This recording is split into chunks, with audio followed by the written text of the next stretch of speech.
Halo gengs, terima kasih sudah mengklik video ini, di mana kamu akan memperoleh informasi mengenai apa sih gaya hidup sehat itu, yang akan aku review dari beberapa artikel dan juga jurnal. Oh iya, sesuai tema kita kali ini, tentu aku nggak akan lupa mengaitkan pola hidup sehat tersebut dengan teori consumers behavior yang aku pelajari di kampus, yang akan berpengaruh terhadap bagaimana sebuah produsen produk atau pemasar mengikuti tren pola hidup sehat yang sedang berkembang, utamanya di kota-kota besar Indonesia. Nah, secara umum, kesehatan diartikan sebagai suatu kondisi fisik, mental, dan sosial yang berjalan dengan baik dan tidak memiliki gangguan. Untuk selalu dalam keadaan yang sehat, masyarakat selalu berusaha mencapai kualitas kesehatan yang baik dengan cara melakukan gaya hidup sehat. Beragam bentuk perilaku sehat dapat menjadi tren suatu gaya hidup. Gaya hidup sehat tidak hanya sebatas olahraga semata, tetapi dalam bentuk kegiatan lain yang menjunjung aspek-aspek kesehatan. Misalnya nih, dapat berupa konsumsi makanan yang bernutrisi, membersihkan lingkungan sekitar kita, hingga menjaga kualitas kesehatan fisik dan psikis. Yang dalam artian, segala tindakan kita nih yang berpotensi meningkatkan kualitas hidup, itu dapat masuk ke dalam kategori gaya hidup sehat. Kecuali kalau kualitas hidup kamu mengarah pada hal yang negatif, yang tentunya bisa merusak kesehatan. Seperti rebahan tiap hari sambil scrolling sosmed, makan mie instan atau junk food secara kontinu, terlalu banyak mengonsumsi makanan manis, dan jarang berolahraga, yang mungkin saja di kemudian hari bisa memicu kita terkena penyakit kronis.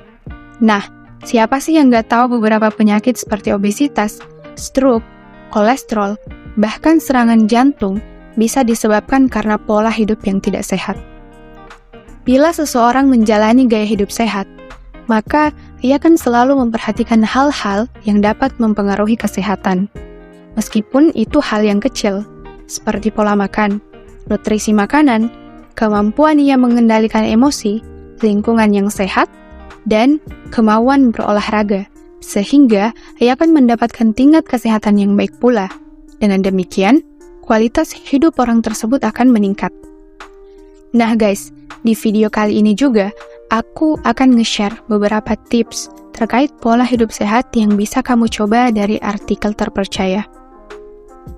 Oke, lanjut bicara tentang gaya hidup sehat. Kita semua paham, secara umum, gambaran hidup sehat itu seperti apa. Bukan cuma berfokus pada makanan dan olahraga, tapi juga bisa mencangkup aspek mental dan kecantikan, yang dimana aspek mental tadi bisa mempengaruhi bagaimana kamu berpikir dan mengatur emosi. Makanya, zaman sekarang tuh, cara buat jaga kesehatan mental juga banyak. Ya, kita menyebutnya healing. Bisa dengan lagu, jalan-jalan, atau dengar dan nonton konten tentang mental health. Ya, sampai sini, mungkin kamu bisa berpikir, bagaimana gaya hidup sehat kita itu bisa mempengaruhi preferensi kita dalam menggunakan produk, dan bagaimana produsen produk-produk kesehatan tadi memenuhi keinginan kita sebagai penganut gaya hidup sehat. Nah, hal apa sih yang bisa dilakukan untuk memulai gaya hidup sehat tadi? Tentu, mulai dulu dari hal kecil. Kayak misalkan, mulai ngatur jadwal buat makan mie instan atau junk food seminggu sekali misalkan. Terutama buat kamu yang anak kos. Dan mulai untuk mengkonsumsi buah, seperti pisang atau semangka yang cukup mudah untuk ditemukan. Kamu juga sebisa mungkin untuk menghindari stres yang berlebih. Bisa dengan sesekali menonton film, dengerin musik, atau hangout bareng sahabat kamu. Selanjutnya, kamu juga bisa mulai olahraga ringan seperti jogging depan rumah, atau sekedar sit up dan squat jam di dalam kamar kalau lagi males keluar. Terakhir, kamu harus kurangin makanan yang mengandung banyak gula, dan tentunya kamu harus perbanyak minum air, dan jangan sering begadang, karena tubuh kita juga butuh perhatian.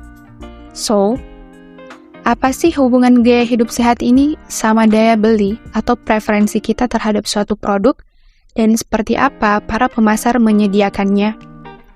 Jadi, berdasarkan data sebuah survei yang dirilis pada akhir 2016 oleh Nielsen's New Global Health and Ingredient Sentiment Survey mengenai pola makan masyarakat modern di Indonesia, menunjukkan 70% responden mengaku menjalani diet tertentu untuk menghindari berbagai penyakit degeneratif dan 68% responden mulai berinvestasi lebih pada makanan dengan kandungan yang sesuai dengan diet mereka.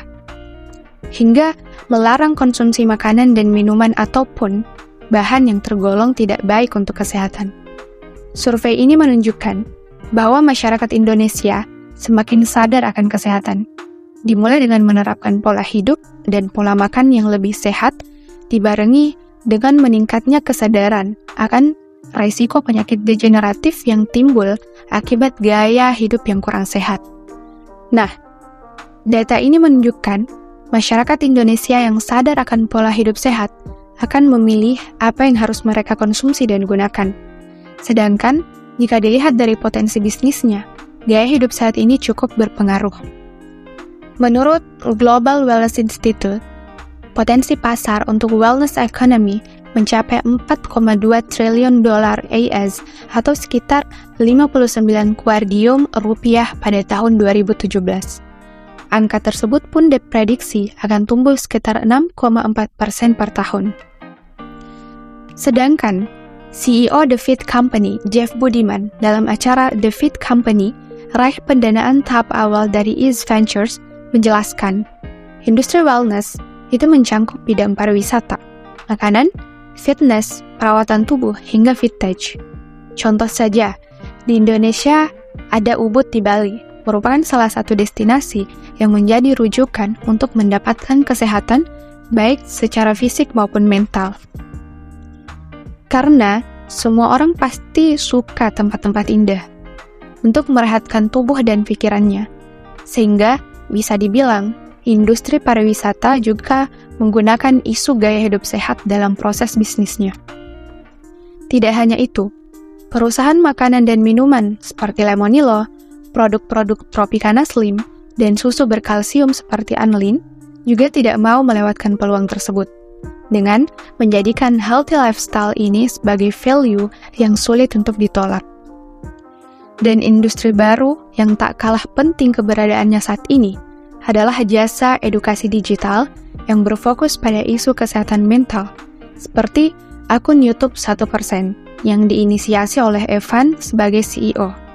Channel ini membranding dirinya dengan tagline Indonesian Life School karena mereka fokus untuk mengedukasi masyarakat Indonesia mengenai kesehatan mental, filsafat, pendidikan, dan self-development, di mana isu-isu seperti ini adalah hal yang sangat digandrungi sama anak-anak muda yang pengen membangun dirinya. Nah, sampai sini paham kan bagaimana gaya hidup kita tuh bisa mempengaruhi preferensi kita dalam memilih dan membelanjakan uang yang kita punya. Lebih dari itu, para pemasar juga tahu bagaimana cara merespons kebiasaan yang kita miliki sebagai manusia.